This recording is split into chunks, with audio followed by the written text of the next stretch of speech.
Halo, assalamualaikum warahmatullahi wabarakatuh. Kenalin, namaku Dandan Nirwasi dari Fakultas Agama Islam, Prodi Pendidikan Agama Islam.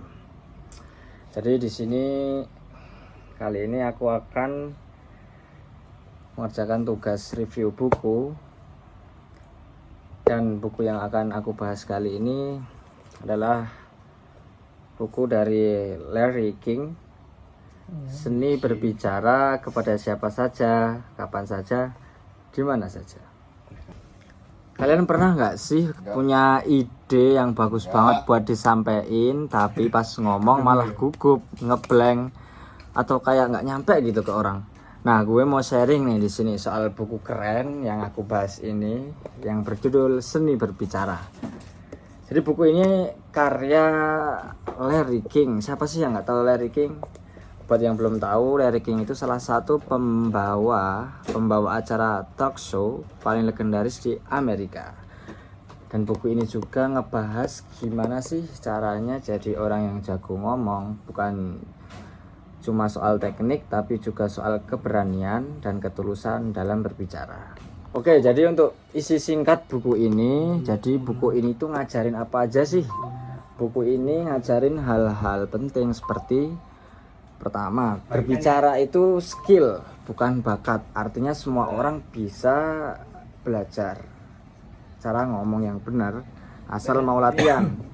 Kunci utama komunikasi itu adalah kejujuran dan mendengarkan.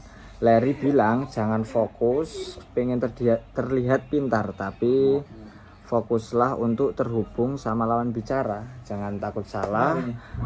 Orang-orang lebih suka yang otentik daripada yang terlalu dibuat-buat. Jadi intinya nggak perlu jadi motivator atau public speaker dulu untuk bisa ngomong dengan baik. Mau kamu guru, pelajar, pegawai, atau tukang bakso pun semua butuh komunikasi yang bagus, bukan? Dan untuk pesan moral dari buku ini nih, yang paling ngena dari buku ini adalah kalau kamu bisa bicara dengan tulus dan percaya diri, kamu bisa membuka banyak pintu dalam hidupmu. Mau itu pintu karir, pintu pertemanan, bahkan pintu jodoh. Buku ini ngajarin bahwa komunikasi itu bukan soal banyak ngomong, tapi soal membangun koneksi dengan orang lain. Kenapa sih buku ini layak banget dibaca? Karena hari gini punya ide bagus aja itu nggak cukup.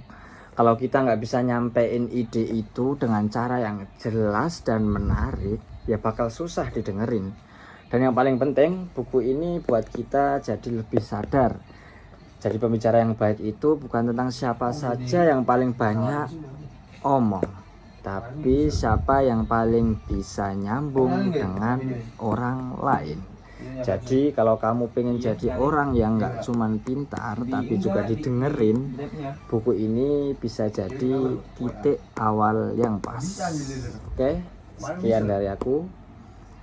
Aku pamit undur diri. Assalamualaikum warahmatullahi wabarakatuh.